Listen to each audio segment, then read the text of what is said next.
podcast where we're going to do a deep dive today, arguing our stance on which is the best fantasy world.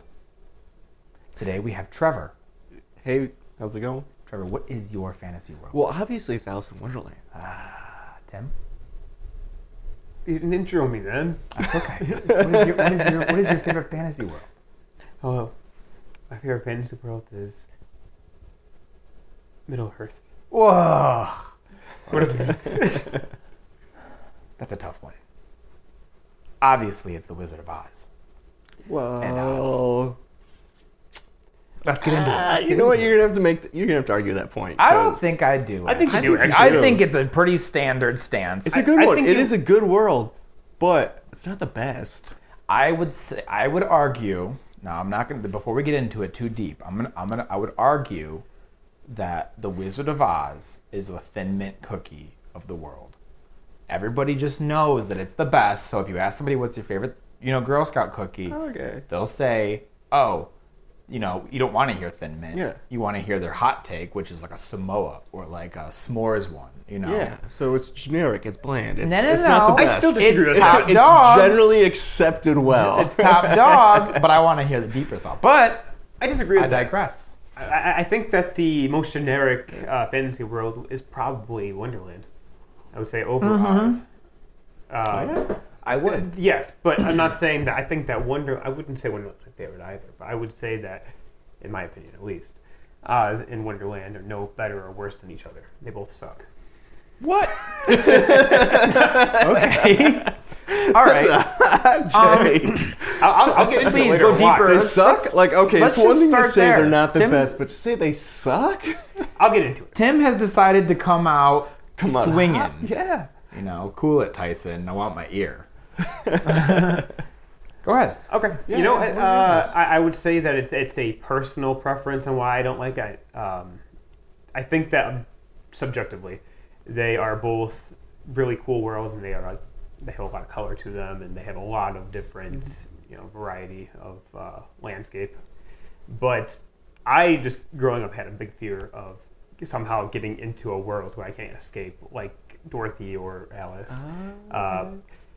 Lord of the Rings is different because they're all from Middle Earth, So it's their home to them. So it feels a little bit more comforting than a 5-year-old falling down a tree and then landing in a place with a queen that wants to kill her and, a bunch of crazy Yeah, people. and think about that. The other fantasy lands, usually it's like a jump into. It's like the hero's journey. We start off in the normal, then you go to fish out of water, Right. they enter a new land. But Middle Earth, Wonderland, they're always in Middle Earth. It's trauma. It's trauma. And it is the Neverland, Hobbit leaving the Narnia. Shire. Yes. Normally they don't. They stay in a safe place. But it's still... Realistically, Narnia's different for me, but I if think, you though. want to talk about it that way and talk about Middle Earth, and I'm a big Middle Earth fan, I think at the same time, the hobbits are the characters that are like the hero's journey fish out of water, because Hobbiton is so removed from Middle Earth. I would It agree. is, right. Yeah. Yeah, like they just stay in the Shire, but it's still the same world. Yes, It's that's- not a yeah. completely They can different... still go home. It's not like they're going to the fifth physics- dimension. They know or they can something. Physics still of all walk. these, They can yeah. still walk home. I see what you're saying. Yeah. Well, if you're Bilbo still knows the physics of what is going to happen, Yeah, in Lake it's still Town. fish out of water. I don't know if it's but physics. I think it's geography. It's not like you're No, going to all of a sudden physics meet and flying geography, monkeys when that's not a thing in your world. Because the physics, like Alice is not prepared for a floating head cat, Like Well, in- the entire reason Alice in Wonderland was written was because the author was debating new math at the time, quintillions, which is instead of being like to the power of 2, like or not to the power, but like imaginary numbers was like a second degree instead of normal shit. They skipped the third, they went to fourth, which was quintillions. He's like, that doesn't make sense. Things can't just be changing and shape-shifting. So the whole idea is that you really never know what's Exactly. going on. I don't like Who that. wrote The Wizard of Oz again? Or not The Wizard of Oz, Alice in Wonderland? Alice in I Wonderland? think it was Roald Dahl. No, it was not Roald No. Dahl. It was Lewis Carroll? Lewis Lewis Carroll. Carroll. Lewis Carroll. Mhm. And Wizard of Oz, Frank Albaum, or L. Frank Baum. Alfred Baum. Alphaba, L. Frank Baum. Yeah. Elphaba is actually named after, it's a nod to L. Frank Baum, because Elphaba is not the original name for the Wicked Witch of the West. It's Evanora. No, I think it's Karen. Lindsay. Yeah. No, it's Evanora, I think. She's either the Wicked is Witch of the Evanora. East or the Yeah. West. One of them is, One of them. yeah. Yeah. Okay. And then the other one is Lenora, I think. It's Evanora and Lenora. Creative. I know. Yeah. Glinda stays the same, though. It's always Glinda. You can't hit everything. Yeah. I guess not. Well, I agree with you on that. However, I do think that I am a big proponent of the children's story. And I think all of these, not Lord of the Rings, Hobbit probably, it would be considered a children's story. Yeah. In the same vein of Wizard of Oz, Narnia, Peter Pan, Alice in Wonderland. Hobbit's probably up there because he wrote it for his children to begin with. And then went deeper because people liked it. And darker. But I think that a lot of the worlds today are kind of based off of the Wizard of Oz. How so? Well, if you think about it, you go to a different world. Yeah. And it's this magical world where you're not actually there. Because if you look at let's take the movie, for instance. Yeah. Dorothy goes to Oz through a tornado, right? When you come out of it, you find out that it was probably all just a fever dream, Alice, when she comes back, it's like a real world thing where she knows, Now It could also be a fever dream type. It could easily be a fever dream type thing. Alice? Yeah, but what I'm trying to say Alice is... was a fever dream, wasn't it? I think it's ambiguous if it was in the book. It might be. Where she wakes up and her mom's or her sister's like, Yeah. "Hey, wake up!" Yeah, I can't remember the actual. Because at the end she does the whole thing where she spins out of control and then how she falls down, she's spinning. Oh. Then she spins back up or something like that and blacks out. I think that's right. And then wakes up on the ground. Backstory of just talking about her father encouraging her imagination and stuff. So or she it falls could into just a tree be or something. It could easily be that. But that's the point that I'm trying to make, is I feel like all of those children's stories have a similar vein. And to be honest with you guys, I don't know if The Wizard of Oz came first before Alice. I know it came before The Hobbit, and I know both of those came before The Hobbit. Yeah. But I don't know which one came first in terms of... okay, Google. Did The Wizard of Oz or Alice in Wonderland book come out first? On the website Quora.com, they say Alice in Wonderland was written before The Wizard of Oz. Okay. There are similarities between the two. I would guess that. But here's what I want to say, though, is Alice is different. Wonderland story. To find out more, Yeah, it's better. follow the link in your Google Home or Google Assistant app. Thank you. Okay, Google, shut up. I want to argue my point still, because this actually still makes my point valid. No. It Every does. point loses Hold at on. this point. No. Hold on, because my point Alice in Wonderland is the best. Alice is a singular creature or figure. Yes. Figure who moves through this world, and she Like encounters different things. Dorothy is, but she kind of collects a band, and it's four iconic characters moving through the world. So does Alice. She's got the Mad Hatter and the rabbit who first brings Yeah, but the her rabbit down. doesn't stay with her the whole time. Yeah, but the Mad that's Hatter true, But the alone. Mad Hatter, She there's a goes to couple the tea characters party. where She's they got have the a game. Cheshire, but at the end of the day, She's got a Tweedledee, team. She's got a Tweedledum. backing. Because she's been there before. It's at first it seems like she's never been there, and then spoilers. Yeah. She's been there. She's basically like her childhood dream world. Yeah. And so she's got her gang of friends down there. Yeah. Which is even better. Makes it better because she's part of this universe. She is the hero. She's not just some ditz stumbling around like Dorothy trying to get home. I'm going to back off my point. Not because I think that I lost, but because I don't want to go any farther with it. However, I do think... I'm done talking about it. I do think... Next topic. I do think that there is something that was pulled from The Wizard of Oz specifically, and it might be because the movie became so big in 1939, but specifically you see a lot of stories that are being told in other worlds where it's a group of unlikely acquaintances moving through a world with a common goal. So I could say Narnia would be a similar concept. Because Alice in Wonderland came out first, as far as a story goes, it's the best, and it's the first, and it's where everything draws from. But you could argue because, Oz came out as a technological feat with the color, and it made such a big impact in film history that a lot of people have looked towards it as far as film telling story goes. Okay. I can see what you're saying there, but I don't agree with you. Oz is better. I see that Oz is probably more in pop culture's history as beginning. I can see its influence over film being exactly. bigger than Alice in Wonderland, but as far as stories, Alice in Wonderland. To be honest bigger, with you, as better. much as I love Oz, and I think Oz has, there's 13 books, or 14 books, I think, that L. Frank Baum wrote, all within the world of Oz. That's a lot. I had no idea. Yeah, there's quite a few of them, and they go into different things. And the same thing with like Alice in Wonderland, where you will find that Dorothy has a bigger tie to Oz than you think that she does. Okay. As in the Like Alice in Wonderland. 1980 whatever film, Disney film, Return to Oz. Jack Pumpkinhead. Yeah, with Jack Pumpkinhead and TikTok. TikTok is a bigger character. TikTok actually has his own book. So does Jack. Jack Pumpkinhead does not. He does. I don't think he does. Yeah, he does. No. So he does? No, he does not. Look it up. Okay. But that being said, I do think that The Wizard of Oz has created a lot of influence. Now, if we're talking about fantasy worlds in general, I would say probably in today's culture that Lord of the Rings and Middle Earth probably has the greatest influence, or the greatest fandom, at least, towards that world. And it's just because it's so sprawling and so in depth, I could definitely. Even though there's 14 books of Wizard of Oz and, how many different adaptations and media, I think that specifically J.R.R. Tolkien was able to encompass, an entire, like what we as talked close about to before, God like as the you can get in stranglehold they creation had. of a world. I think he got to that with only, 4 books and some appendices, appendies. I think that the Lord of the Rings and Middle Earth is also very different comparatively. And I think it kind of holds to a different pedestal because all these other stories we're talking about, and all the ones that have come after it that were influenced by it, they all take place within a realm, but within Earth also. Middle Earth doesn't have anything to do with Earth. I guess it could be.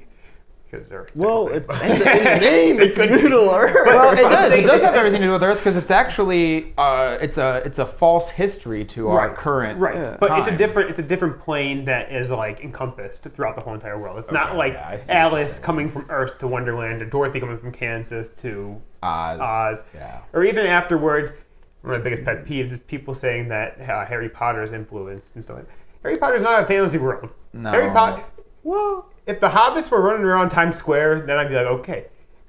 Half the end of Harry Potter, they're not even at Hogwarts. They're just in London. Yeah, it is. It's just a separate. It's like a parallel universe that kind of they can access and come and go. Yeah, so well, like really they have like the Wizard World, which is like a parallel world. It's like kind of like the underside. Yeah, in some it's weird a covered aspect. world. yeah, exactly. It's just that's exactly like, what it is. not It's just everyone a can go to covered world, 9 a cloaked- 3/4 station. It's a different world there. Yeah. It's just a cloaked world, It's a I would cloaked say. world That's within why. our world. And truthfully, as much as I love Harry Potter, it's one of the reasons that I'm not the biggest fan of the world itself. As much as it's as iconic as it is and how fun it is, I'm not so much a fan of the world itself. Is because I think it pulls a little bit too much inspiration from other worlds. Everything else. I think it's the perfect concoction of everything that's come before it. Well, yeah, it's wait, who's the writer again?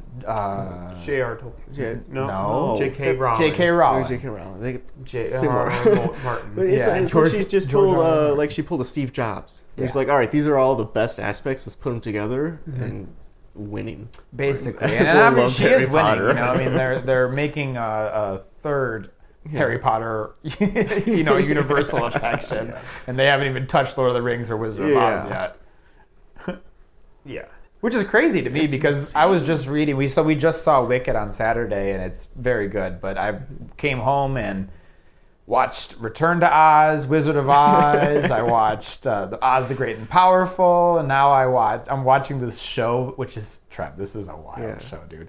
It's called Tin Man, and it came out in I don't know then, the late 2000s, maybe the early 2010s. But it's a sci-fi original, and it actually holds the record right now for the what was it? The I think it's the highest. highest like viewership on Sci-Fi. Really? Yeah. Sci-fi original. Sci-fi I've never original. even heard of And nobody's it. ever heard of it, dude. It's wild. It's absolutely wild. Wow. Alan Cumming is the Scarecrow, but he's a character called Glitch. So it's like an alternate take on Wizard of Oz. It's a 3-episode. So in the UK, it came out as a 3-episode miniseries. And it's they're each an hour and a half, and then in like Australia, New Zealand, they just shortened it down and did 2 hour-and-a-half episodes. So you can watch either or. But yeah, so Alan Cumming is this character called Glitch, and he's like the Scarecrow character. Yeah. And he's a prisoner. And what they do to prisoners in this world of Oz is they take their brains out and put a zipper on their head, and now they're in a prison of their own brain, basically. So he doesn't have a brain anymore, but he's got a huge zipper on his head, and he just glitches because he doesn't have a brain. So he'll repeat things. You Like know what 10 I'm saying? Second Tom? Yeah, like 10. Yeah, exactly. So he'll repeat things. Zooey Deschanel is the Dorothy character, but she's not acting. It's literally just from New Girl, but in Oz, and it's in like a really weird, You know dark. that fits though. It doesn't. It doesn't. No? No, it's so weird, Really? dude. Because you know how she's so monotone all the time and like nonchalant about things. Yeah. She doesn't react. So it's like wild things are It's happening. kind of like the Dorothy to begin with, which is Yeah, but this is weird. It's like This the- is a little bit different. She's too quirky. She's too. It's like quirky. quirky. It's not that it's not as bad. It's not that it's bad because it's actually kind of good. But it's like a weird take. like So the too world much comic relief for that, like a kind of a deadpan. it's not. It's not intentional. It's not, you know. It seems like an SNL skit. It seems like an SNL skit. That's what it does. It Yeah? seems like an SNL skit. Oh, okay. Like a long It just doesn't SNL. fit. Yeah, I can see. And so Toto is a shape-shifting human who's actually a bad guy, and he's actually luring them. So it's okay. So have you ever seen? Let me start here. Let me start here. If you've seen The Wizard of Oz, obviously, so you know the story of The Wizard of Oz. Have you ever seen Return to Oz? Yeah. Okay, so where she goes back like 6 Wait. months later. So it's like Return to Oz is essentially it takes place 6 months after the events of Oz. Yeah. She's back. They're rebuilding the house. Her family, Auntie Anne and Uncle Henry, think that she's crazy because she's over here just like constantly consumed by like Oz was wild, you know? And they're like, There's color. yeah, they're like, what are you talking about? You know? They're like, we're poor. We have to rebuild our house. We can't afford doctor bills right now. You're crazy, you know? It's Anyways, a very bad time to break down mentally. yeah, We really, just had especially for a tornado little tear kid apart in the our house. middle of Kansas, you know, like they can't. So, anyway, so she goes back to Oz, and because the wizard left, Oz is now kind of in ruins, and it's like this feudal world where it's like crazy creatures. Everything's kind of, you know, it's crazy.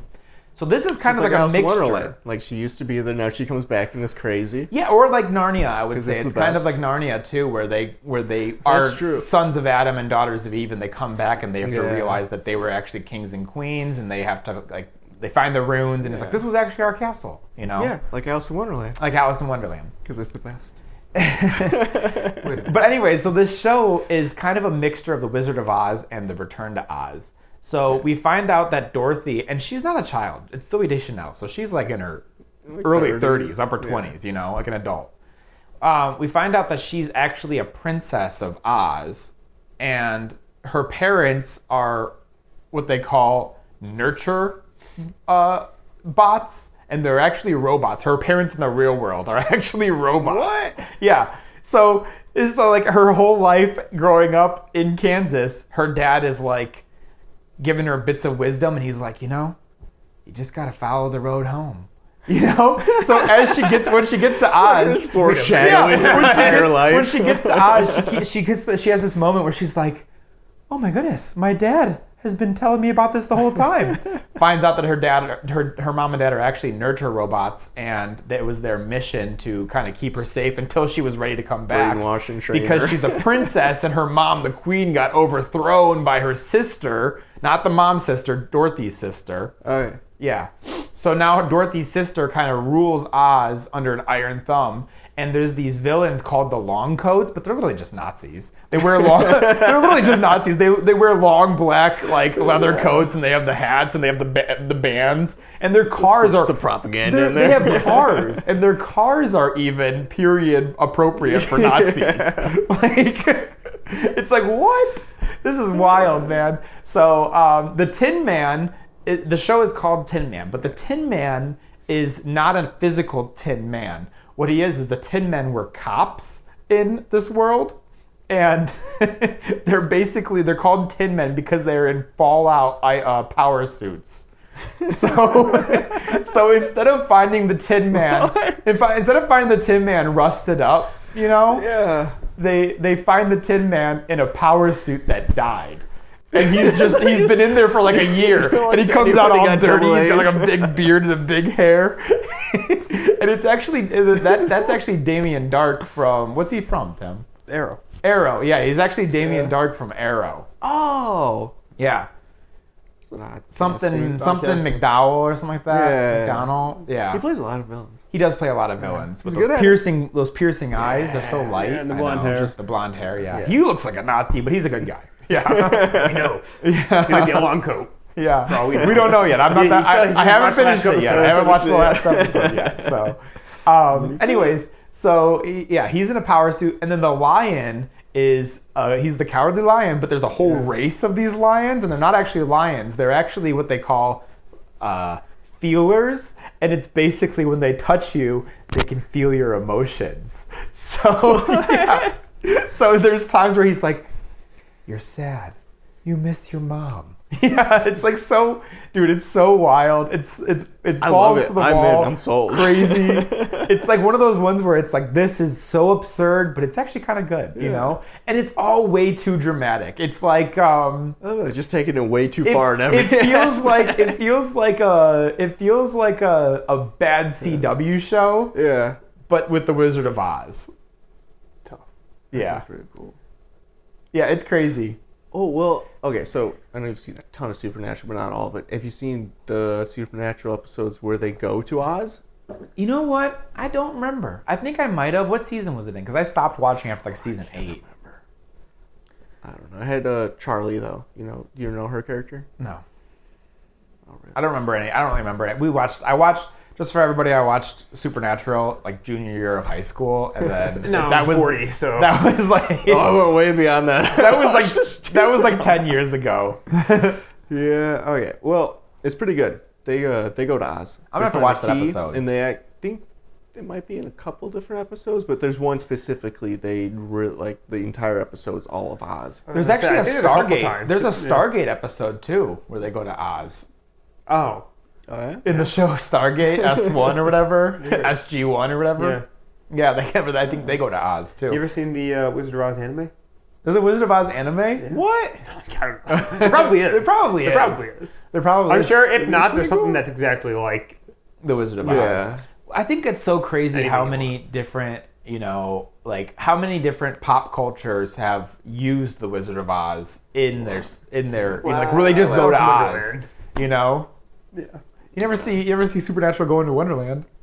They go to Scooby-Doo? They do go to Scooby-Doo, but that makes sense. Makes sense. That's one of the best episodes. No, that's actually Dean Dying Alive. Crystal Cove. That's Scooby-Doo. That was a good show. Yeah, that was actually a Incorporated. good one too. Have you ever seen Very that? It's just a underrated. little detour. Have you ever seen that? It's called Mystery Incorporated, and it's like a Scooby-Doo show, but instead of it being like individual episodes, it has like it's like a season. It's like It's a like three. a- It's like a 3-season arc Arc. where they're It's a crazy solving arc. they're solving mini mysteries, but then there's like a bigger mystery you have to follow. I remember Josh and I threw it on. We're like, this is so, like the animation just like sucks. And Yeah. then by the third season, we were like, wait, Fred's Yeah. dad is actually. Yeah, it's like they you got throw some really big into old twist in that Yeah, I one. got real deep into Scooby-Doo again a couple years ago. 'Cause Yeah. I had gotten it like every single episode through some free trial because I bought like Boomerang, a new probably. team. I think it was. Yeah, it was on probably. Boomerang, and all of a sudden I had access to all these old shows, and I Yeah. was like, "Fuck Yeah. Scooby-Doo, let's go!" Scooby-Doo. And I watched Scooby-Doo every single day while eating breakfast for like months on Really? end. I still watch a lot of Scooby-Doo. Scooby-Doo is one of my favorite things. Yeah, Scooby. But yeah, so that I've just, because I've been so like I said, I just saw Wicked and now I'm so into Wizard of Oz right now because I just saw The Wizard of Oz and I've been doing a lot of research. I was telling you about this earlier. Todd McFarlane came out with this line of toys and McFarlane toys, and they're called, I think it's called like Terror from Oz or something like that. Yeah. But it's just like creature versions of like the Scarecrow, and so the Scarecrow's like what was the Scarecrow? The Scarecrow, I think he's got like crows eating him, and I think he's like his head is like being pulled off. Toto is literally like a giant beast. And you know how in Spawn there's like that guy, what's his name, with like the weird, like a clown hair and he's short? Yeah, he's got the makeup. It starts with a the. It's like yeah, I forget. He's the main bad guy. Yeah. But there's like a bunch of these little creatures in there too. Yeah. So there's one where like Dorothy is like a BDSM character and she's got like a belt around her tits and she's got a thong on and tattoos and like big Doc Martens and she's like bound up like this and one of those creatures is like holding a chain. It's like the Princess Leia type deal where she's all just literally the lion is like ripping his own guts out. It's like, what? Like nobody asked for this. Nobody asked for this. Why'd you do this, Todd McFarlane? Why, dude? It's Todd McFarlane. Because he's Todd McFarlane. Because he can. I know. Because he can. I know. Yeah. It's so wild. But that being said, I was going to say earlier that with Harry Potter, the new Harry Potter world coming to Epic Universe next year, there was a lot of speculation that it was going to either be at Oz or a Middle Earth before that. Back in like the early first 2 years of them just announcing it, and they were like, there was a lot of speculation that there was actually a lot of speculation over Oz to be Middle Earth, which would have been better, man. We don't need a third one. Yeah. I don't know if we need a third. It's cool because it's like the Ministry, but it's the Ministry and give us something new. Paris from Fantastic Beasts, so like 1920s Paris, something like that. Yeah. It'd be pretty cool. I mean, yeah, it'd be kind of cool. I mean, I get it why they're doing it. It'd be cool, but it'd be also nice to have some variation, get some new worlds. Give us something else, man. Yeah. We don't need Secret Life pets either. Who makes Alice? Disney. Disney does? Well, Disney owns the rights to probably Alice because everything. They made the live action movies and they made the and cartoon. the cartoon. But I totally forgot about the cartoon until we Yeah. just talked. I was looking at the books. I forgot that existed. Yeah. The very famous Disney cartoon. Disney cartoon, Yeah. Alice in Wonderland. It's been pretty overshadowed by the live action. That's what I'm saying. Surprisingly. Yeah. Which is, those actually hold up. Yeah. They do. They do hold up. They're, Better than Oz the Great and Powerful. yeah. I just rewatched that one, and it's cool. It's a great movie. It is. It's a okay. fine Holds story, but it's a Zoom fine in on story. But the CGI does not hold up, and it's like an entire CGI world. Like there is nothing real in that world, in that movie. No, it's all blue and green screen, and it does not hold up very well. I would say, as much as I do like it, it does not hold up well. I was watching it with him. I would say actually James Franco's character, he plays a good like con man. He does play a good con Good slimy man. guy. Yeah, yeah. Well, he doesn't have to act the that glove hard. fits. Yeah. I actually liked Zach Braff in it too. The monkey. Yeah, I He was did a cool, too. he was a cool side character. I never knew it was Zach Braff I didn't until either. recently. Yeah. Frank the monkey.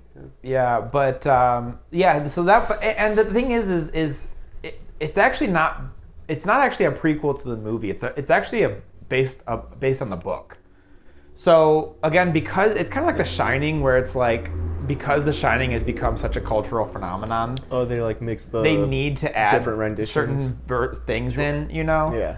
But ultimately, it's actually the book, so it kind of is like an origin story of Oz showing up, and then like the witches, and how the Wicked Witch becomes the Wicked Witch, kind of like Wicked as well. But Wicked is not based off of the books or the movie; it's based off of a book that came out in like the early 2000s, I think.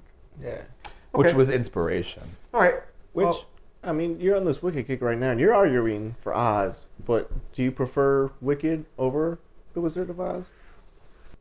I would have to see Wicked again, I think, because I didn't know anything about really. I knew it was a musical. I didn't really know anything about it before this, watching the movie. But I do know that they're adding stuff that was not in the musical, and they're elaborating on stuff that was not in the musical, or that was in the musical.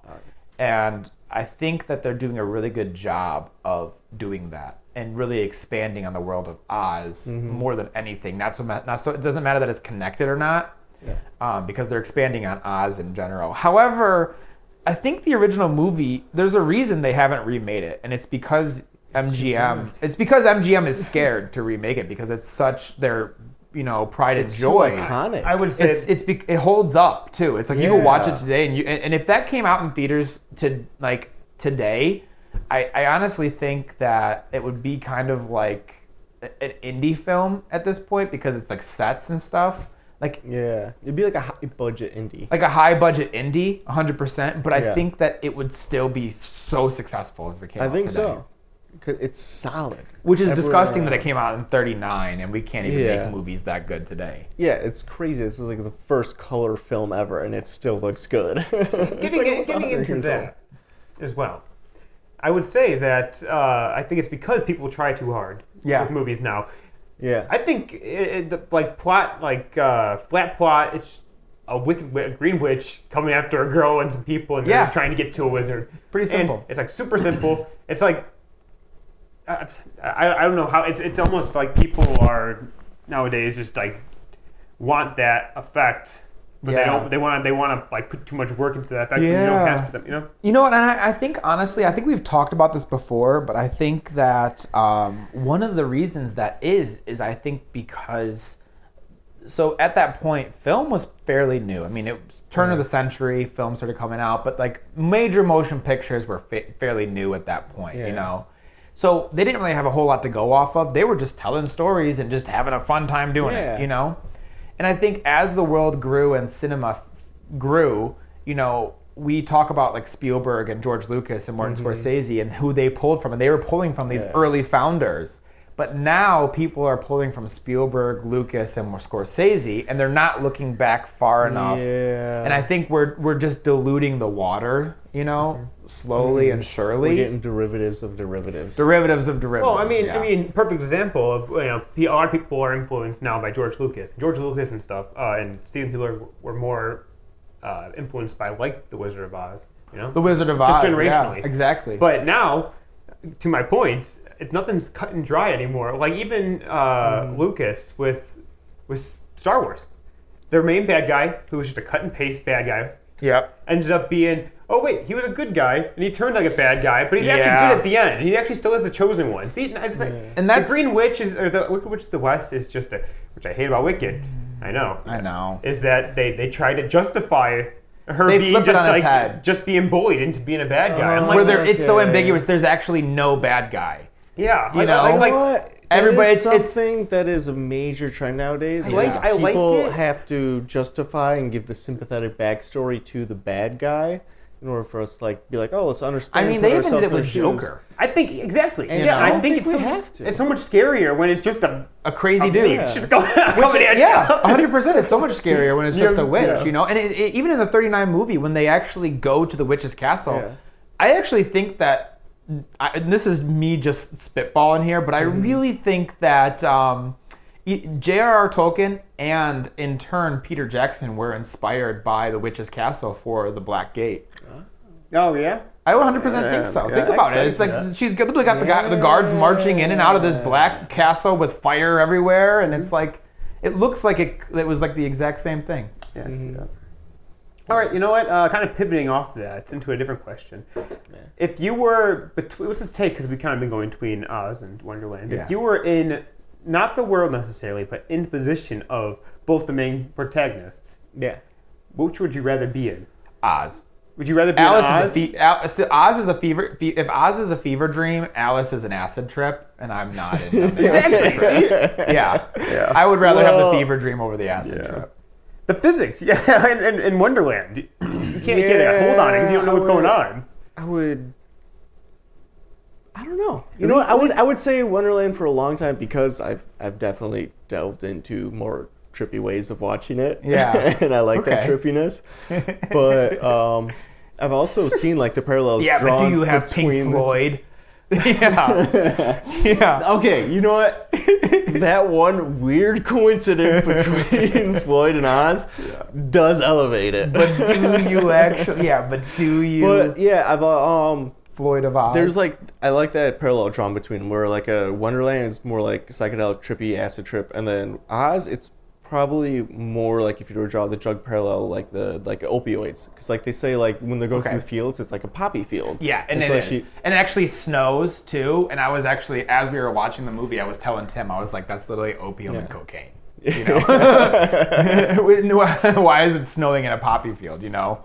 Yeah. It's literally. But I know what you're saying. Yeah. And I don't know, it's a little bit more relaxing. Speaking of, just real quick, a little tidbit of information. Yeah. When they filmed that scene, so we all know that Wizard of Oz was a shit show of a production.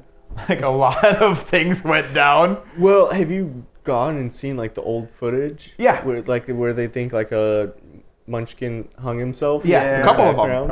A couple of them. Yeah, and you can find old footage of that, but that's not what I'm going to say. Because they remastered it at one point because they made it look way more like a stork or a crane or something. They got rid of it. Yeah, but what I was going to say was, there is the scene where they're in the poppy field and they fall asleep because the poppies are enchanted and make them fall asleep. And then it starts snowing and that's what wakes them up. That was 100% industrial grade asbestos. What? And they knew. That was like, I think that was like 7 years after they came out with asbestos is bad. Yeah. Just being soured. Back in the day with films, they were reckless. Yeah. That's why there's so much red tape nowadays. From my understanding, they just painted a guy for the Tin Man, and they didn't really know what the paint, like, you know, it was like toxic. The James Bond Gold Girl, where like they were like, oh, it's like ended up being toxic and or then, something. Yeah, like literally, it closed her pores. Or like she would have suffocated if she, you know. Anyways, so they painted him, and from my understanding is he got so sick that they had to recast him mid-movie. That's right. Yeah. Because he had to go to the hospital because he was just painted sober with some toxic Wasn't it like paint. just basically lead paint? I think it was, yeah. Not to mention the witch being highly flammable. Highly flammable. I know. Letting off fumes. I know. Yeah. I think that was such a feat. I honestly think that was such a feat for 1939. But I honestly think if you look into the back history now, it's not even history, but like the behind the scenes of Wicked coming out, I think it's just as much of a feat because I think the director, John Chu, I think his name is middle initial Chu. Chu. Chu? Chu. Yes, John Chu. He's a Asian guy. He directed Now You See Me Too. He directed Never Say Never. Never Say Never, Justin Bieber music video. His big one, he did the Step Up movies, but he did his big one was He did In the Heights and he did Crazy In the Rich Heights Asians. and Crazy Rich Asians. Those were his two big ones besides this. Okay. And connection to George Lucas, he actually stepped away from, he was going to be part of Willow for the new Disney Plus, and he actually stepped away from that to do Wicked. Oh, okay. Good career choice. Yeah, pretty great choice because this is Good taking move. over the world. But that being said, is he specifically said, I don't want this to be a all green screen movie. Yeah. So he might have watched Great and Powerful and been like, this blows. We can't do this. But so he actually built like real sets. Yeah. So like the school is like a real set. They transformed a locomotive, like a train, into this cool Oz bullet train. And it's so cool how they did it. And on top of that, Cynthia and Ariana Grande are all singing live on top of that, which is such a feat in itself because Cynthia's flying around and she's on these wires getting whipped around. And she's like, I had to figure out how to breathe differently because I was like getting whipped around and trying to hit these impossible notes because like, some of those Defying Gravity is regarded as like a hard song to sing, And it's crazy that, especially that song, that's when she just learns how to fly, and she's like getting whipped around on these wires, just belting it. But it was moving, powerful. Be acrobatic and sing. It's tough. Yeah, and it was actually their choice to sing live. They actually came Yeah. to the director and they were like, "We want to do this live," and he was like, "I don't know." He's like, you shitting me. He's like, yeah, I don't know. This is, I don't want to. You guys are gonna be the 6 months. choreography and so on. I don't know if it's gonna work. And they were like, "This is what we do." And he was Yeah. like, "Okay," and it worked out. It was awesome. Yeah, it This is is what really we cool. do. I would choose. That being said, I would choose Oz because I feel like even though Thanks for that.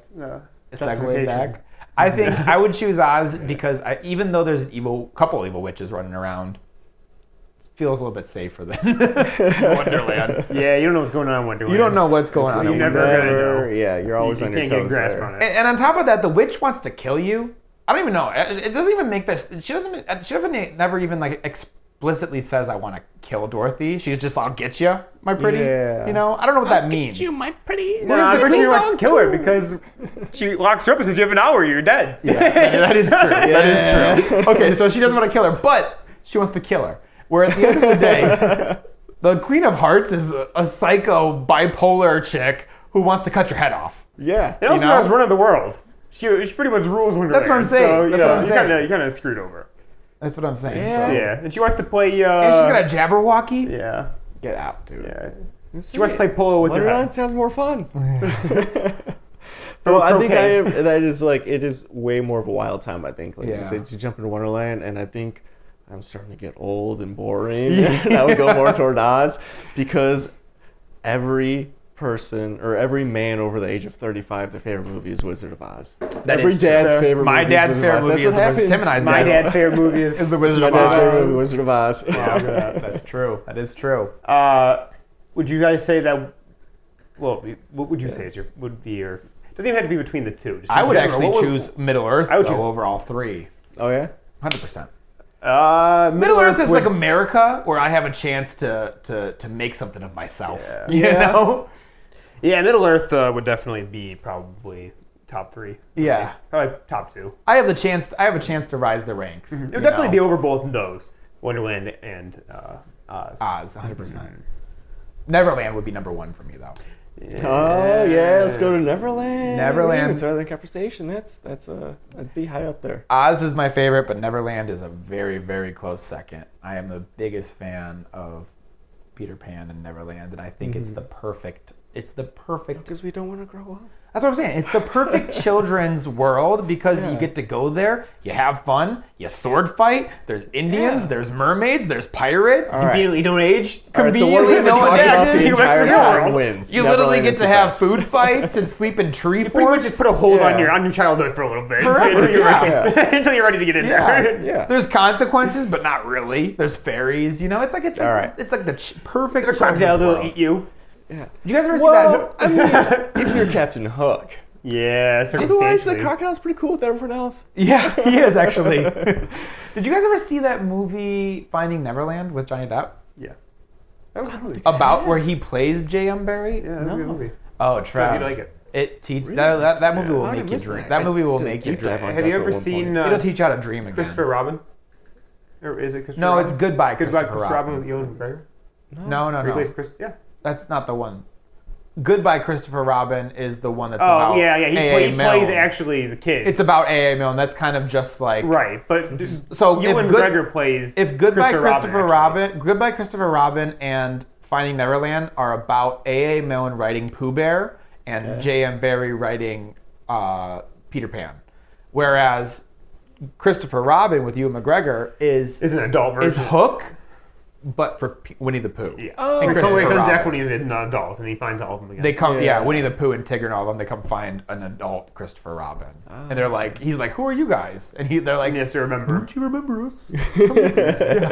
Yeah, it's the Alice in Wonderland thing. You come back and you Yeah. don't know it. Yeah. Exactly. But Hook was awesome. I don't get started. Hook That is. Don't was even get me so started on Hook. good. It was- Hook has some of the best cameos that nobody ever catches. What can Yeah. Glenn Close is the pirate who gets put in the boombox. Oh, yeah. So, when Dustin Hoffman's Hook, he's like, "Who ratted me out?" or who's the spy or whatever. Yeah. And he's like, you, and the guy's like, "Me," and she's like, "Me," and they're like, "No." There's like a guy with a big gray beard, and he's like. I did it. That was Glenn Close in a beard. Yeah. And then the inspector, because it starts in the real world like Peter Pan does. Yeah. The inspector who comes to the house is Phil Collins. What? Yeah. And there's another one too. There's another big one. There's another big one too, and I can't remember who it is. I remember we watched it again. We literally just talked. Yeah, we literally just talked about it, and I can't remember who it was. But Hook has one of the greatest lines ever. Is when Dustin Hoffman's in his room and Shmee's in there, and he's over here, and he's like, "What am I doing, Shmee? You know, like, why am I fighting this kid for so long?" And he's like, "This dude's an adult, and he's come back, and what am I doing?" And he's got the gun, and he's like, "I'm just gonna kill myself." He's like, "Don't try and stop me, Shmee. Don't try and stop me. Don't." And Shmee's over here like, "All right, I'm not gonna stop you," you know? Stop me, Shmee. "Stop me, Shmee. Stop! God damn it, stop me, Shmee." That is one of the best.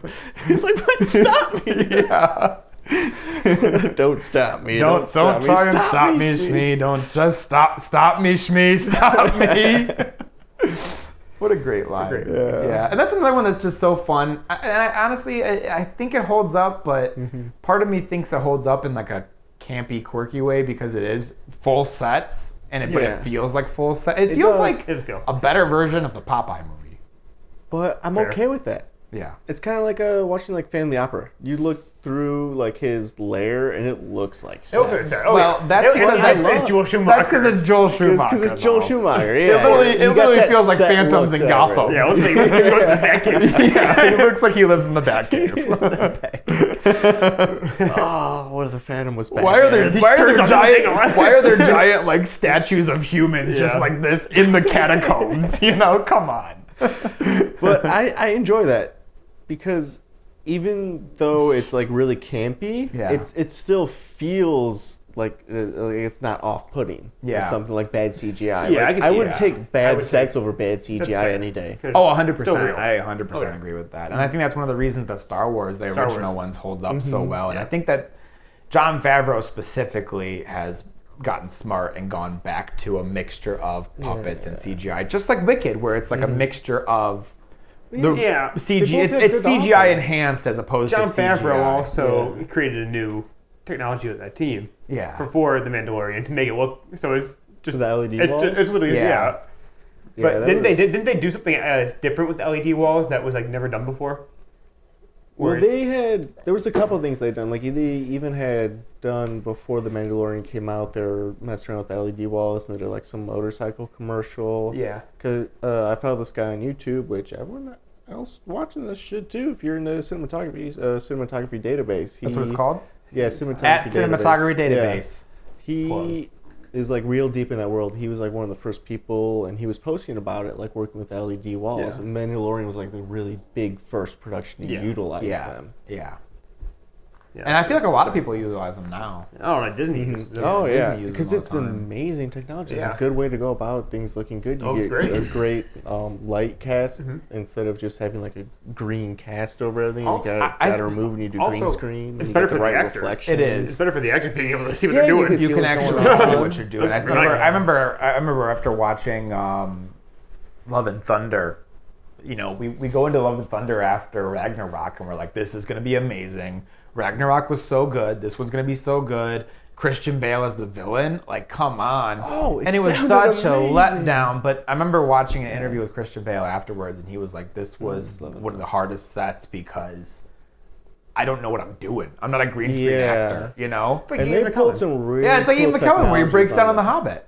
Yeah. Yeah, he broke down crying. Yeah. I can't do this. He's literally at the table, and he's like, I just can't do this anymore.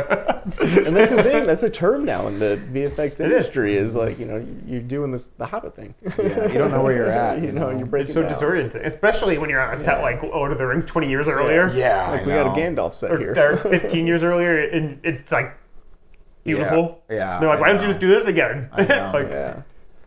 Can't be that much more Go back to New Zealand. We don't need you to shoot in double frame. No, double frame rate. Which just made the CGI work even so much worse Yeah. because you can't hide it with the motion blur. Yeah. Jeez. I don't know what they were thinking with that one. I think he You know, was it's 'cause trying they were something trying to new. push He was trying to push Which boundaries. the first I'm Lord of the sure. Rings pushed a lot of boundaries too, because he had. Well, they invented a new system for mass crowds. Yeah, but it wasn't for Lord of the Rings. They actually had it from a previous movie that. I think Peter Jackson before that had done just a couple of smaller movies, and one of them was a horror movie called The Frighteners, I think, with Michael J. Fox, and it's where it's like he's a ghost, and they had gotten all of these big computers to do these like ghost effects, which are pretty cool actually even today. But that was like the late '80s, early '90s. I guess it was probably It was probably 93, 94 when that came out. But anyways, so then he's like, well, what can we do with these? And that was really why he wanted to do Lord of the Rings, is because he had all these computers, and was like, what are we gonna do with these? Yeah. We need to do something big, something grand scale.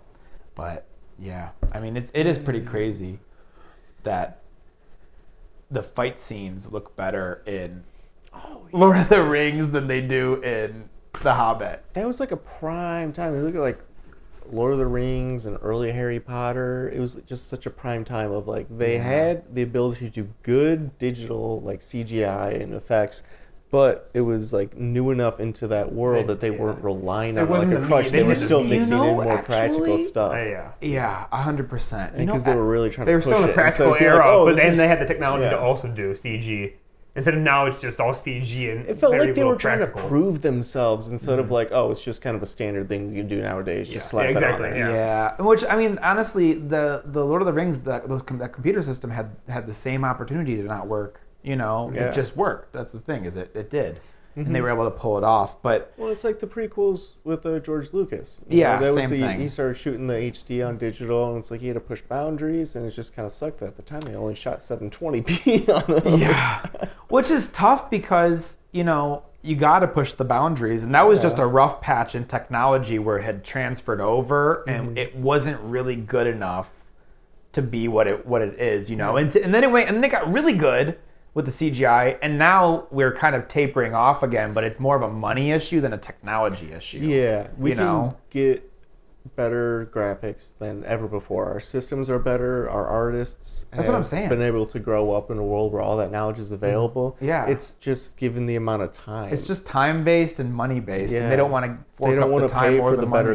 graphics because they know people will We'll still just accept it. Still accept it, yeah. Which is sad. I mean, look at Transformers. It means what they're putting out now will get money, but it's short-sighted. It's not going to become some long-term thing. We're like, this will stand the test of time. Look how good Bumblebee and Optimus Prime looked in like Transformers 1 and 2. It's like disgusting. Those things are real. Like, you can't find anything wrong with those. Well, there's a couple weird shots. Not in the very first one. That's what I'm saying. Later movies, they started tapering off. They started tapering off, but even in like the really good ones, there's a Quarter of Crew video where they are going over some of them, and it's so good and clean looking, and then there's just one really bad frame. Well, you know, like this puff of smoke. I and know you're just this like, is- what is that? This is kind of off topic, but just going on that real quick. If you watch the first Transformers movie, Michael Bay was known for doing commercials before that, really. And he had done a couple of movies, obviously. But if you watch that movie, there's no rhyme or reason with what lens that dude is using. It's like an anamorphic shot into like a wide angle, into a telephoto, back to an anamorphic, back to a different anamorphic. Yeah. It's like, what? I'll have to rewatch it. You have to rewatch it, dude. There's absolutely no rhyme or reason because it's like it'll cut to like, why are there bars here? And then cuts right back to no bars. Well, they did a little bit of that on The Dark Knight too, where like they would shoot a couple different scenes, like when the what's that playing catamaran, where it's playing with the floats on it, is coming down because they're hanging out on the boat because Bruce needs an alibi. Yeah, yeah. It's like that shot. They went full IMAX, so you're getting like I think it's like 4:3 aspect ratio, whatever. I don't know, real big, and then everything else is the black bar type stuff, like 2.35 or whatever. Yeah. And it it fits. Like, it doesn't throw you out. So that one fits. But this is literally just like in a chase scene where it's just like one quick cut. It's like bars and then nothing. You know, it's like there's no reason we needed that. Piggybaking off that, he actually also, Chris Nolan, right? He created a new lens for Dark Knight, right? Yeah. Wasn't it? Oh, we did? He created a new lens It was for Dark for... Knight. It was the IMAX one. They had to pass around for a while afterwards. Yeah, was that Dark Knight or was They that only had the one? Interstellar? I think it was Dark Knight. Oh, it might have been. I think it was for the Dark Knight. That dude's always doing something crazy. Yeah. He strapped an IMAX camera to a plane. Yeah. Those things are not tiny. You know, to be honest with you, and this is a different tangent in the worlds, but I don't really understand IMAX. No? Yeah, because those cameras are so loud. I don't Yeah. understand how they get good audio. Is everything ADR? Yeah. Holy yeah. cow. That's got to And that's how they had to do it back in the day, because that's how all the film They're all cameras were. loud, yeah, but... In fact, they would even sometimes build a room to put the camera in to do like a sound shield. Yeah. And then the stage was on the other side of that room. Really? Yeah. That's so crazy to me that they can do ADR so well on like The Dark Knight. Like you would never even know, you know? Yeah. Or Interstellar. You would Oppenheimer, perfect example. You would never even know that was ADR'd. Whereas you watch some of these movies, Wizard of Oz. You watch Wizard of Oz and you're like, this doesn't line up, you know, in some parts. Well, it's probably because they're going into it knowing they will have to, because they're shooting on an IMAX camera and they know it's going to be super loud and that they are going to have to fix the audio and go over it. Whereas a lot of films, when they do ADR, it's because it's like a fixing in the end. Fixing in the end, And it's not that it was planned for. When you're intentionally doing ADR, Because then you could like, you're going to account for it. if you know you're going to do ADR, you could on set capture an impulse response of that room in order to get you the exact right reverb that would fit. So you could do convolution reverb and just a bunch of stuff that if you know you're going to do it, you could plan things out and it's going to be better. Yep. That's 100% true. I get that. Yeah. Well, kind of segueing back to fantasy world. Yeah. Yeah. We got real deep into the technical stuff. What would be your guys' least favorite fantasy world too? And, Like visit or be in, or just yeah, I would- would we like to list a couple of them off? Yeah. So we kind of know, because Neverland's another one I wasn't thinking That's a of good either. one. Neverland's would be the best one to go to, but I would Probably. honestly say my least favorite would probably be Wonderland, but I think Yeah. a close second would... It's tough because I like the Chronicles of Narnia stories, but I don't want to go to Narnia.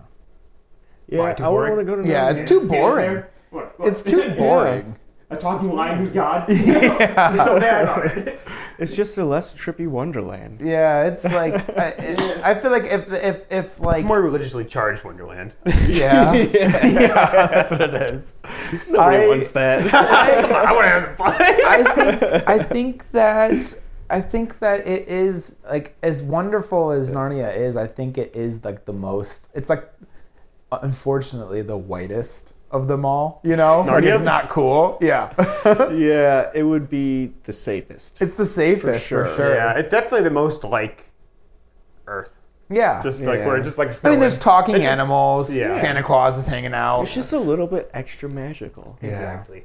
And but not that Oz is not that much more or less magical than Narnia. I think it's more It's colorful. It's more colorful. That would pull me over. The thing about Oz, though, that's so funny to me is the wizard is a hack. You know, he doesn't have any magic whatsoever. That dude, It's a whole con game. yeah, he could pull a coin out from behind your ear, and everybody's like, "What?" But they actually have witches who have real power, and everybody's still blown away by this guy. You know, He's just projecting himself on his smoke, and yet people are throwing fireballs. I know. This guy is ruining people's lives. I know. Because he's a con man. she's over here on a witch. She came down in a bubble. Yeah.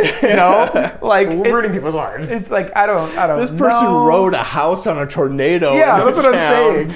saying. And the wizard shows up in a hot air balloon and is like, "I'm God now." You know. I think the best part about You know what? That goes to speak of how good of a con man he is. Yeah, let me pull this rabbit out of my hat real quick. Wow. Ooh, ah. the best part about it is that he's been there for like what 20 years. Yeah, now? that's And, wild. and Dorothy rolls in. I know. Not even an appointment. And I know. He's like, hey, I need to go home. He's like, I'll take you. Like, all right. This is her. And just he's like, I guess I'm going back. I actually think one of the funniest things is he's so secluded where like nobody can talk to him, and that's part of his like power is his mystique. But they roll up and they're all like, we just need to talk to the wizard and get a heart and a brain and I want to go home. And he's like, fine, come on in. Yeah. Like nobody sees this dude at all. And then People think he's a big head. Like, he's managed to pull off this great con, and yet he doesn't seem like that capable of it. 'Cause he's like, oh, don't pay attention to the man behind the curtain. Yeah. He's fumbling all Such this a stuff. hack. I actually think that's probably the best part of Oz the Great and Powerful is James Franco portraying a hack the entire time because he slips up and then he's like, oh, wait, actually, I meant to do that the whole time. You know? He kind of plays a young Oz good. I think he's the best part of it. Like, only the only like really good parts about it. It's James very Franco. redeeming. Because he's always really like, funny. what the hell? This is crazy. Yeah. Oh, wait, I know exactly what's happening. You know? It really makes you see, Yeah. oh, this dude's a con man. It's all about confidence. No, this dude's dog. I know. It's so funny. It's so funny. Actually, with Wicked and Wizard of Oz, I think it's pretty funny because there's a lot of things coming out right now on TikTok specifically of the portrayal of like Glinda and Oz in the Wizard of Oz, and now knowing a little bit of the backstory of what was going on. Glinda was like, you want to go talk to Oz? Follow the yellow brick road, you know? Yeah. And then at the very end, she's like, I want to go home, and the wizard just left without me. And she's like, oh, no, don't worry. You could go home anytime you want. Just click your heels 3 times. And she's like, why didn't you tell me? I almost died. I just went on a cross country. I'm 12 years old. Yeah. I shouldn't be I here. know. And then also People trying to kill me. and then also failed to mention that there's literally a bullet train that goes from Munchkin Land to the Emerald City. What's that out there? Yeah, I would just follow the upper road or take the bullet train. Yeah. But you could probably do some walking. But the craziest thing is because Elphaba, and this is a little bit of a spoiler, but the musical's been out for a while and the book's been out for a while. Elphaba is Oz's daughter, the wizard's daughter, and he wants her to kind of be underneath him because she's so powerful and he doesn't have any magic and he wants magic, on his team. Yeah. So anyways, Elphaba and Glinda end up becoming friends, and Elphaba gets invited to meet the wizard, and she's like this ecstatic. She's like, this is my chance, like I'm gonna be with the wizard and I. And she's like, Glinda, come with me. And she's like, I don't want to take your moment, but I'll come. So fine. Yeah, but fine. Yeah. So she comes too. And that's where everything goes down, where Elphaba finds out that the wizard is behind all the crap, and and he's over here like, I actually don't have any power, and that's why I need you. I can't read the magic book, but you're pretty good at it. You know what I'm saying? And she's like, I don't want any part of this. You're a hack.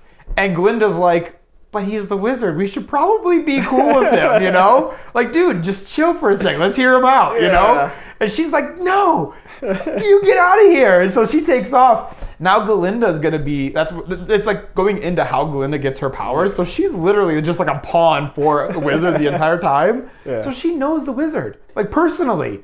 She was trained by like the person underneath the wizard to be easier ordeal. Yeah. So it's like speed dialing. Like she didn't. She knew. She's literally like, oh, you want to go home, and oh, you want a heart, and you want a brain, and you want courage.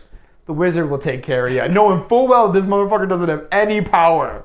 Yeah. That's right. Yeah, real villain. I think the funniest thing about Oz, though, is the liberty they took that they made Oz a major dog. Like, he's got he literally has just stockpiles of what is it? In Wizard of Oz? No, in Oz. In Great and Powerful? Yeah, he's got like a stockpile of like extra music boxes that he gives to like every girl in the movie. That's grandma's. Grandma's. That's what happens, dude. He goes for the sister and the other sister. He comes and that's down. why she actually becomes the witch. Wait, no, that's not what happens. What? That's not what happens. Wait, how does it go down? So he gives her a music box. He gives it would be, I think, Lenora, and then a music box, which is Mila Kunis, which becomes the Wicked Witch of the West. Mm-hmm. A music box. And it becomes like the sentimental thing, and there's like a relationship budding. Evanora creates a music box. Yeah. Oh, yeah. So she to fool the sister Right. Okay. into thinking that. But that's another thing is that does not hold up. Is who cast Mila Kunis as the Wicked Witch of the West? First off, like Rachel Weisz, she could play a very convincing, menacing, villain. I believe her to an extent. Mila Kunis, Not a great actress to begin with. You don't think so? No, I don't think so. I think that she's a famous actress, but I don't think she's a necessarily good actress. But hear me out. She has a pretty full face. The Wicked Witch of the West has a pretty pointy chin. Yeah. So when she becomes the Wicked Witch of the West and turns green, they give her prosthetic big chin. And like her face is like, and it just does not look right. Like, who decided to cast her as the Wicked Witch of the West? She's short and like a full face. She's not the right cast. So she looks like she's wearing prosthetics. Where maybe the casting was like, she's got a little bit of like a kind of sparky fight in her to her character. She had pull because of because she was at that point. I think she's too lovable also. That movie came out in like 2013. Something like that. And at that point, she had pull because she had just gotten off of that 70s show and was just doing a couple of movies. You don't see Mila Kunis in movies anymore, and there's a reason. Yeah, but a different reason. No. There's a reason. Also, her husband is like double as rich as she is. Yeah. Or triple as and she hasn't had to work. Well, that's because him and Jessica Alba decided to dip out and just become entrepreneurs. Yeah. That's why. Good idea. Both of them. Jessica Alba just made her comeback, though. She's doing the... Oh, yeah? Yeah, she's doing more stuff? right now. First movie in like 15 years, I think. It has been a minute. Yeah. Yeah. But speaking of that, and you guys were saying about Wizard of Oz anime, which I'm sure there probably There's is. gotta be one. Lord of the Rings anime comes out in like 2 weeks. Oh, yeah. Yeah. Excited for that. I am excited for that. That one's going to be good, because that's going to be some good animation, too. Yeah. And that's one of the big things I've really started liking in anime. Is the story's always good in anime, too. Mm-hmm. If not super dramatic. And if you know it's going to happen, And you it's said fun. it. And you said it in Middle Earth. It's like, Right. how are you gonna mess up this? Yeah, you know? and they're also going to really, I'm sure, put some work into it. It's going to look real at points. Yeah. Like that Demon Slayer scene. That was like CGI incorporated. Yeah, I'm sure it's gonna be. I'm sure it's gonna be really cool. Yeah. So yeah, that's gonna be a lot of fun. And I think it's like a 2-hour movie. Is I it? think it's like a longer movie. Yeah. You know, Trev. Actually, I was just reading that. Speaking of animated versions, Walt Disney, after Snow White, wanted the follow-up to be an animated Wizard of Oz. But another company bought the rights from underneath him, and then they were going to do something with it, didn't end up doing it, and then they sold it to MGM, and that's why they made the movie. And then the Beatles tried to get the rights to it. No, they tried to And get then the rights. And then Michael Jackson did No, they tried to get the rights to Lord of the Rings. Yeah, I know. Really? Yeah, the Beatles wanted to make a Lord of the Rings movie with the Monty Python yeah, that's guys. right. Yeah. Mm-hmm. That'd be Crazy. hilarious. I wish that happened. Yeah. It'd be so good. Michael Jackson did do something with Oz though, but that wasn't the Wiz. No, it was. He was the main character. I know he was Wiz. Ease on down the road. What a great movie. Except for that takes place in Lower Manhattan. Not Oz, but whatever. Talk about Faraway land. Talk about a fever dream. Brooklyn. Yeah. Richard Pryor is Oz. He's the wizard. The Darklands, New Jersey. Yeah. Have you ever seen The Wiz? No. Oh, dude, Yeah, it's, we so, watched it's that. We actually watched so that good. tonight. Check it out. It's actually That's so good. actually good. The Wiz came out in that time of like Tommy and the Jesus Christ weird Superstar. Yeah, and like the weird 70s rock musicals where they were like acid trips. Yeah. Yeah, and it was it was kind of in that weird time, and it is like that, but it's just The Wizard of Oz with an all black cast, and it's Diana Ross as Dorothy, Michael Jackson is Scarecrow. Somebody is Tin Man. I can't remember who it is. Richard Pryor is the wizard.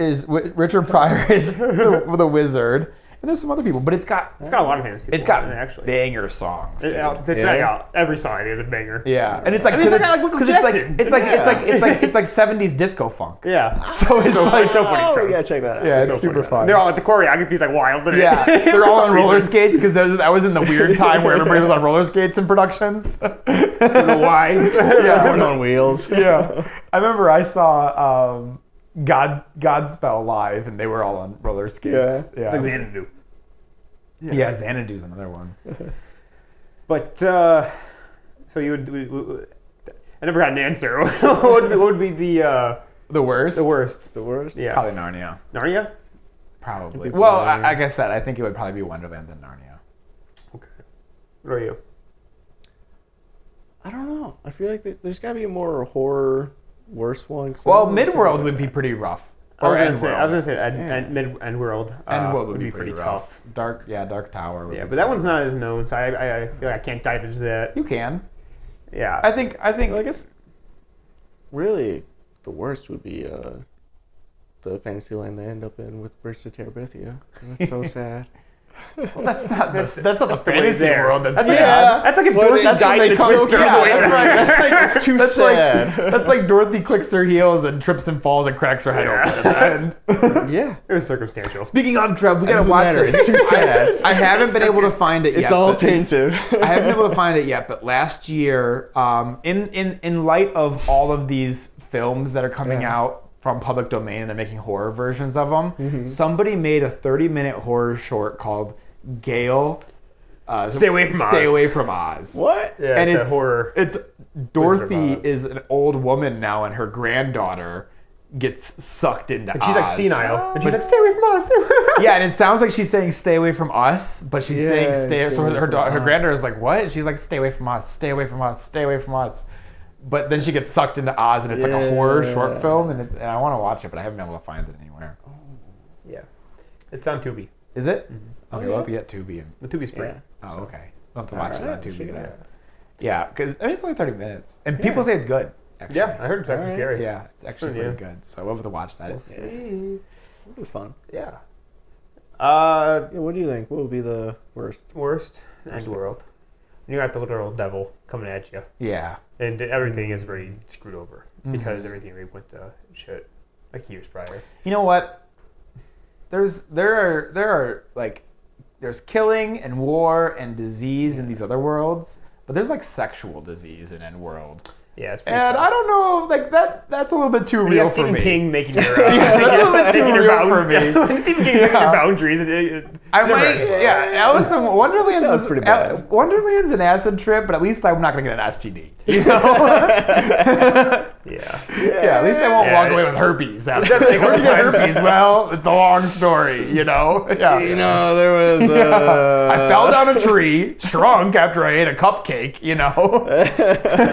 There was definitely a couple times when you were reading those books in your Endworld, and I definitely looked up and was like, "What? Wait, Is that what's on the page? what did you say?" That'd be pretty tough. Yeah. Yeah. So, all right, what qualifies as Fantasyland? Because I was thinking Tron. Yeah, Tron would be. qualify? Tron, I think I would say anywhere you're Fantasyland sucked is in. a completely different plane. Yeah. Yeah. The planer is Because Tron would be awesome. Tron would be a cool. What is it? The grid. The grid, would yeah. be cool as hell. That'd be so I would. much I would, fun. I would go to it. I was just watching an interview. You know how they do those actor roundtables? Yeah. Yeah, I was watching one, and it was somebody. It was who was it? It was Pedro Pascal, and it was somebody else. And Pedro Pascal, what is he in a video game? Is that a round table? Yeah, Is it the one with? it's Jeff Bridges, Pedro Pascal. Yeah. and those are the two that I really care about in this because Yeah. I was talking. But was Pedro Pascal in a video game movie? Oh, he was in Last of Us. Yeah. Say Last So of he Us said video he was game. there. He was talking about The Last of Us, and Yeah. he was like, you know, I had never really played the games before, you know, this, and you know, but afterwards, I played them and I got sucked in. You know, I just played them a lot. And Jeff Bridges goes, I got sucked into a game once, and he goes, oh yeah. He goes, oh yeah. He goes, and Jeff Bridges goes, Tron, and nobody at the table got the joke. No. Nobody got it. And I was like, oh man, you guys are all crazy. It's golden. I got sucked into a game too, once. you know? I bet in his head he's just going, how the hell is no one getting this? I know. We're not relevant anymore. I know. He's like, wow.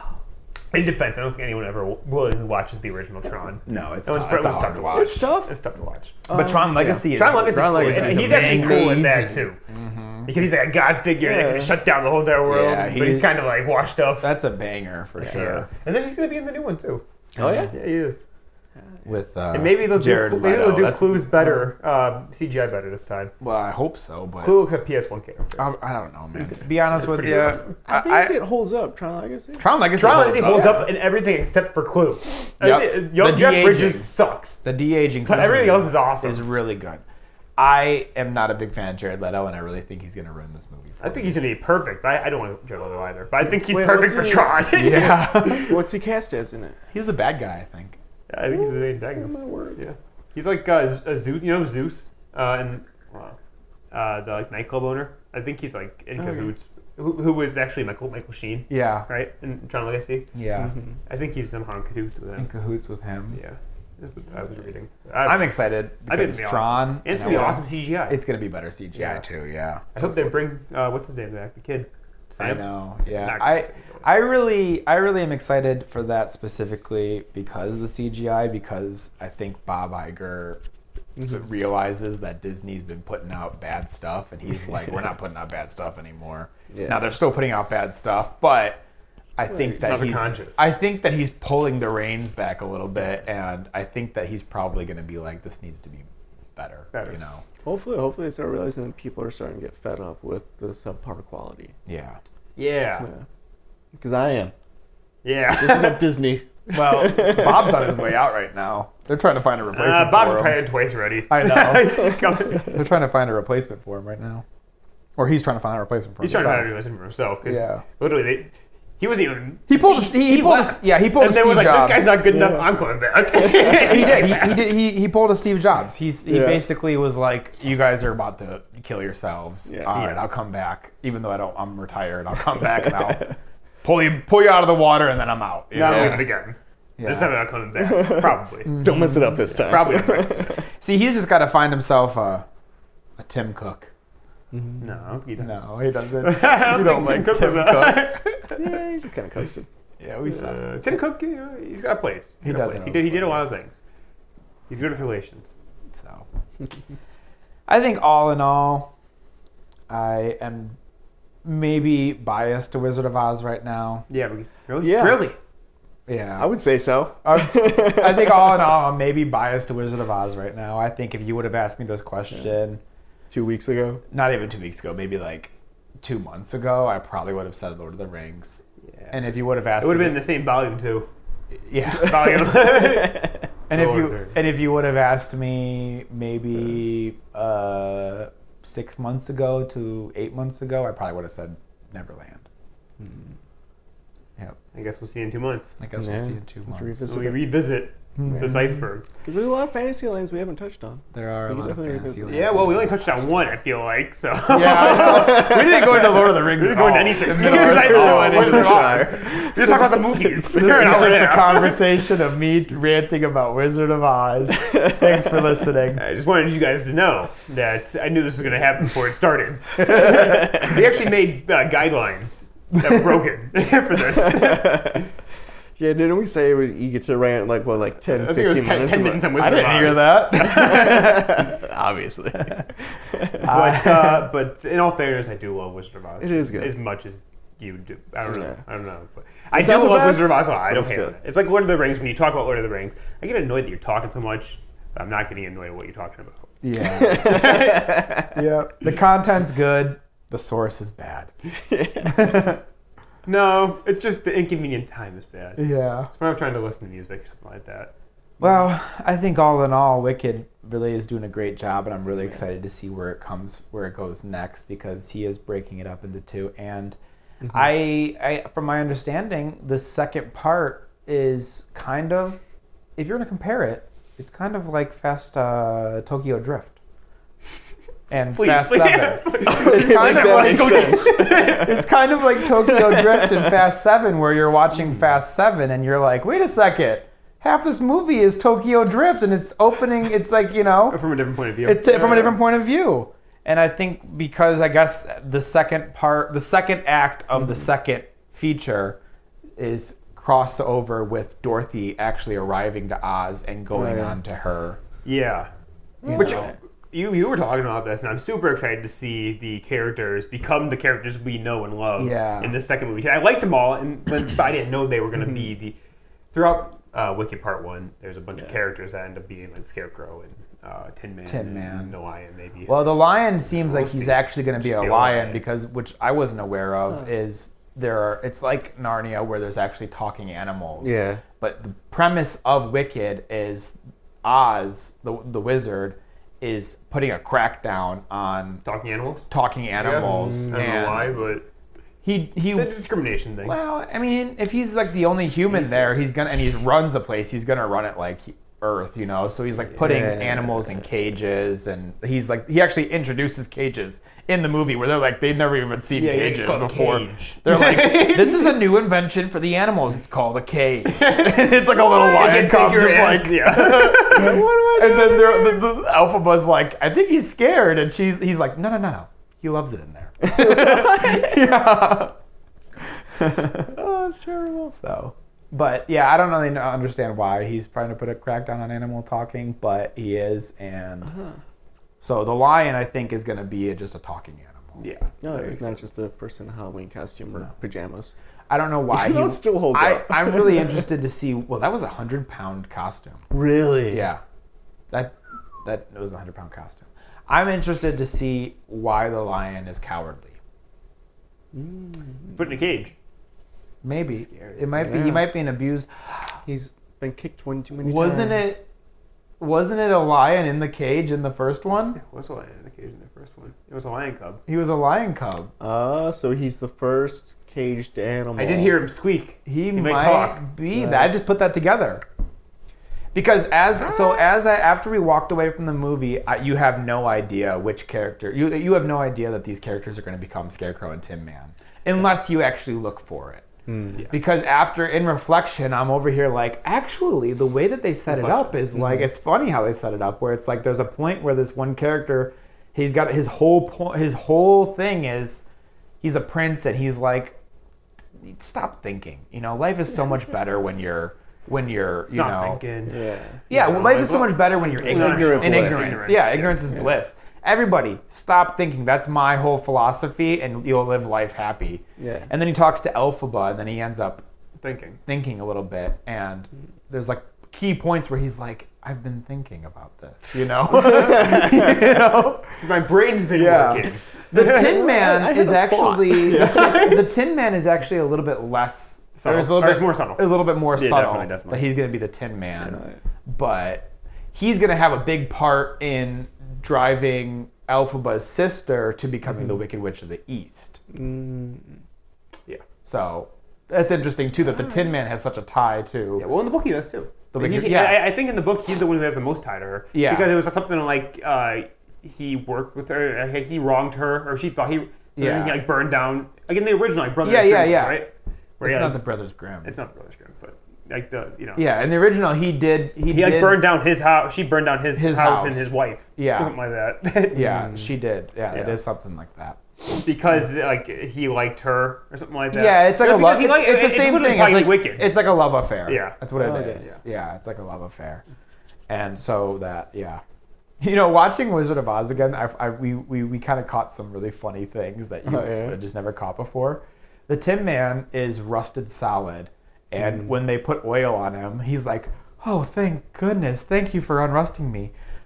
They're like, "How'd you get rusted?" And he's like, "What?" No, this. It's so funny. It's so stupid. It's so stupid. They're like, "How'd you get rusted?" He said, "Well, I was chopping down this tree, and then the rains came, and I rusted solid mid-swing." And it's like, dude, who rusts that fast? Particularly where he's working with. He's been there for a year. He was like this.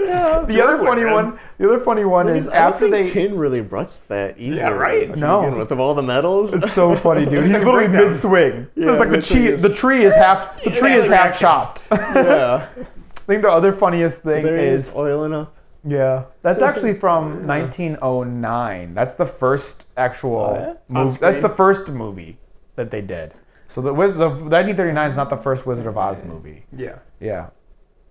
They actually did a couple before the 1939. They actually did this. They did 2 plays, I think, and then they did a series of like shorts of the Wizard of Oz, and then the 1939 one. Yeah. So this is actually Fred Hamill. This is this guy right here is it was actually pretty credited because he was a pretty famous comedian, and the Scarecrow was also cast. He was a famous comedian as well as the time, so it was like people were really into it because of that. Anyways, there's a part in the movie where after, and this is completely absurd, after they meet the wizard, and the wizard's like, all right, I'll help you, but I need the broom. Give me the witch's broom to prove that you killed her, and then we'll get you out of here. They're like, okay. So they're walking through the forest, and they have the most wild weapons. Like, I don't know where they got these weapons. Doesn't explain it whatsoever. Never saw this before. So you got, no, never. So if you actually look at it, the line, and they don't even use the weapons. They all lose the weapons, and then they're like without weapons. So funny tropes. It's literally just for this one quick sequence of them scared walking through the forest.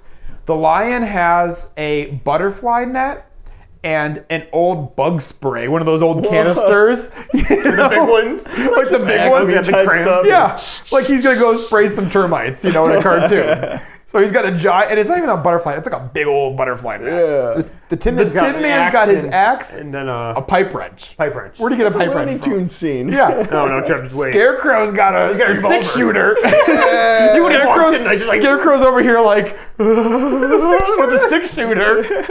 Like, where do you get a revolver from? Where do you get a gun from? I didn't realize there were guns in this world. Everybody else is using spears and magic. He's got a 6-shooter, like, So that being said, the reason the 6-shooter is never used in the movie is because Tin Man starts getting attacked by some flying monkeys. Yeah. And the trees, I think it was. Yeah. He starts getting attacked by the trees. And Scarecrow's like, throws the gun to go help him, and then they just never find the gun again. They just never talk about it again. They just dish it. That dude had a 6-shooter in that Really 1939 movie. That could have been really useful. And it's probably just because they just had props on hand. They were like, what can we give you? No, I got this prop revolver. Yeah. And it totally is a prop revolver. You could totally see that It's like they're light gray. It's like plastic. It's like light gray, and you could totally tell that it's a solid. There's no open barrel. Yeah. Yeah. Yeah. That's so funny. It's so funny. What? I totally forgot about that. Totally takes you out of the world if you catch it. But it's so funny how none of us ever caught it. Yeah. And never put that. Yeah. Never was like, wait a second, does that dude have a gun? Yeah. She's making heat. Yeah. And he just throws it. I know. It's so funny. It's so funny. Well, Yeah. I think wraps it that up. settles that Oz, Wizard of Oz is the best. No, that's not where we landed. I think that's where we landed. We talked a lot about Oz. I think I came down in a bubble But and landed we in landed Oz. on I forgot what my favorite Wonderland is. is the original and best and favorite, and everything Yeah, else but I'm is a interested derivative. to see if Peter Pan or Wonderland came first. Okay, Google, was Peter Pan or Alice in Wonderland written first? On the website Variety.com, they say Lewis Carroll's Alice in Wonderland. It really is published the in original. the original. Alice in here. Wonderland, baby. 1865. In the 1902 novel Wow. The White Bird. Hey Google. What was the first Fantasyland? According to Wikipedia, the original Fantasyland Theatre opened in 1950. Stop. No. Never mind. Okay. That'd be hard. Well, to we'll nail chalk down. it up to Alice in Wonderland. Yeah. Alice in Wonderland, 1865. That's crazy, actually. That is. That's a long time ago. That's a It's like long time 150 ago. years ago. Over. That's incredible. 59 years? All right, Trev, we'll give it to you. That's the OG. That means that everything that's come after that has at least been somewhat inspired by Alice Everything in else is Wonderland. derivative. Everything's a derivative. So I'll give that to you. Oz is still the best. Let's hear what you guys think. Yeah. Put it down in the comments. I want to hear it.